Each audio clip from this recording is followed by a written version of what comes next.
नमस्कार. सकाळचा नाश्ता म्हटलं की त्यामध्ये मऊ लुसलुशीत असा उपमा हा झालाच पाहिजे. म्हणूनच आज आपण ट्रिक आणि टिप्सचं फुल्ली रेस्टॉरंट स्टाईल घरच्या घरी पुरेपूर व्हेजिटेबलचा वापर करून आज आपण मऊ लुसलुशीत असा उपमा तयार करणार आहोत. तर चला आपण रेसिपीला सुरुवात करूयात. तर सर्वात प्रथम मी एका पॅनमध्ये पोह्याच्या चमच्याने 1 चमचा साजूक तूप टाकून घेतलेले आहे. तुपाऐवजी तुम्ही तेलाचा वापर केला तरीही चालेल. आता तूप गरम झाल्यानंतर त्यामध्ये 1 वाटी आपण जाड रवा देखील टाकून घेतलेला आहे. गॅसची आच मध्यम करून 1 मिनिटभर आपण हा रवा परतून घेऊयात. रवा परतून झाल्यानंतर त्यामध्ये पोह्याच्या चमच्याने अर्धा चमचा जिरे देखील टाकून घेतलेले आहे. रेस्टॉरंटमध्ये देखील रवा भाजताना त्यामध्ये जिरे देखील भाजून घेतलेले जातात, त्यामुळे उपमा चवीला खूप सुंदर लागतो. आता मध्यम आचेवरती रव्याचा कलर न बदलता सतत परतत हा रवा आपण छान भाजून घेणार आहोत. तर ह्या ठिकाणी पहा, जवळपास 3 मिनिटं मी हा रवा सतत परतत भाजून घेतलेला आहे. अजिबात कलर बदललेला नाही. आता हा आपण रवा एका प्लेटमध्ये काढून घेऊयात. रवा भाजून झाल्यानंतर आपण लगेच उपमा तयार करायला सुरुवात करूयात. तर सर्वात प्रथम मी पॅनमध्ये साधारणपणे 1.5 पई तेल ओतून घेतलेले आहे. तेल तुमच्या गरजेनुसार तुम्ही कमी जास्त करू शकता.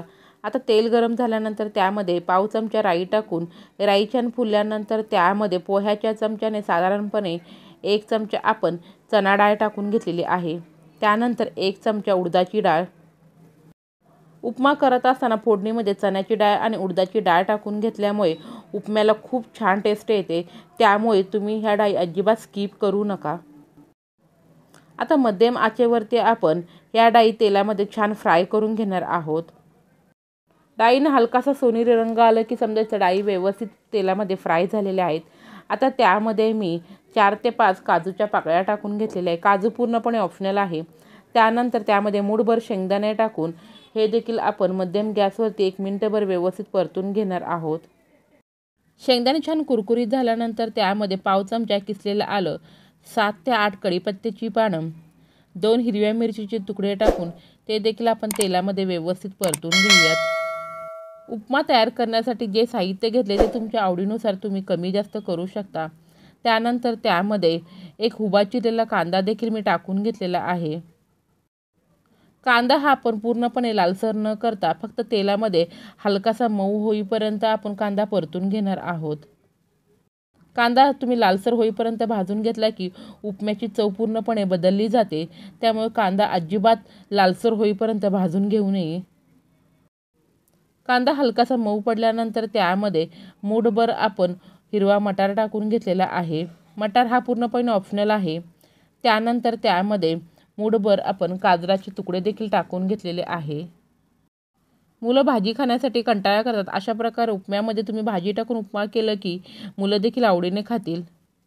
आता पॅनवरती झाकण ठेवून मंद गॅसवरती आपण फक्त एक वाफ काढून घेणार आहोत, जेणेकरून मटार आणि गाजर देखील मऊ पडले जातील. जवळपास एका वाफेनंतर गाजर आणि मटार देखील छान मऊ पडलेला दिसत आहे. आता त्यामध्ये मी ज्या वाटीने रवा घेतला त्याच वाटीने 4 वाटी गरम पाणी ओतून घेणार आहे. तुम्ही ज्या वाटीने रवा घेणार आहात त्याच वाटीने 4 वाटी गरम पाणी घ्यावे. उपमा करण्यासाठी हे परफेक्ट असं पाण्याचं प्रमाण आहे. उपमा करताना पाण्याचं प्रमाण कमी झालं की उपमा खूप ड्राय होतं, अजिबात तो मऊ लुसलुशीत होत नाही. आता त्यामध्ये मी चवीप्रमाणे मीठ आणि पोह्याच्या चमच्याने 1 चमचा साखर टाकून घेतलेली आहे. साखर टाकल्यामुळे उपम्याला हलकासा गोडवा येतो, त्यामुळे उपमा खाण्यासाठी देखील खूप टेस्टी लागतो. आता मध्यम आचेवरती आपण पॅनवरती झाकण ठेवून या पाण्याला एक उकळी काढून घेऊयात. साधारणपणे 3 ते 4 मिनिटांनंतर पाण्याला पहा छानपैकी उकळी आलेली आहे. आता गॅसची आच मंद करून आपण त्यामध्ये जो भाजून घेतलेला रवा आहे तो मी टाकून घेतलेला आहे. मोठ्या आचेवरती तुम्ही पाण्यामध्ये रवा टाकला की त्याच्या गाठी होण्याची शक्यता असते, त्यामुळे गॅसची आच मंद करूनच त्यामध्ये रवा टाकून मी व्हिडिओत दाखवल्याप्रमाणे सतत अशा प्रकारे हलवून घ्यावा, त्यामुळे पाण्यामध्ये रव्याच्या अजिबात गाठी होणार नाही. जसजसा रवा पाण्याला शोषून घेतो तसतसा उपमा हा घट्ट होत जातो. रवा पाण्यामध्ये व्यवस्थित मिक्स झाल्यानंतर आता पॅनवरती झाकण ठेवून मध्यम गॅसवरती आपण हा रवा छान मऊसूत असा शिजवून घेणार आहोत। रवा शिजत असताना अजिबात गॅसची आच मोठी करू नये, मंद गॅसवरच तुम्ही हा रवा शिजवून घ्यावा। चला तर पॅनवरती झाकण ठेवून रवा आपण शिजवून घेऊयात। जवळपास 4 ते 5 मिनिटांनंतर आपण झाकण काढून घेऊयात। तर ह्या ठिकाणी पहा, छान मऊ लुसलुशीत असा आपला व्हेजिटेबल उपमा तयार झालेला आहे।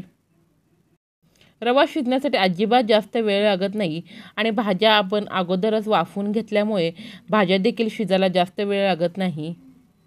खाताना उपम्याची चव अजून दुपटीने वाढण्यासाठी त्यामध्ये थोडासा लिंबाचा रस आणि बारीक चिरलेली कोथिंबीर टाकून हा उपमा आपण एका प्लेटमध्ये सर्व्ह करून घेणार आहोत। तर ह्या ठिकाणी तोंडात टाकताच विरघळणारा मऊ लुसलुशीत असा रेस्टॉरंट स्टाईल उपमा तयार झालेला आहे। मी व्हिडिओत दाखवलेलं टिप आणि ट्रिक फॉलो करून तुम्ही देखील अशा प्रकारे व्हेजिटेबल उपमा फुल्ली रेस्टॉरंट स्टाईल घरच्या घरी करू शकता। अशाच नवनवीन रेसिपी पाहण्यासाठी माझ्या चॅनलला सबस्क्राईब करा, बेलची घंटी वाजवायला विसरू नका। धन्यवाद।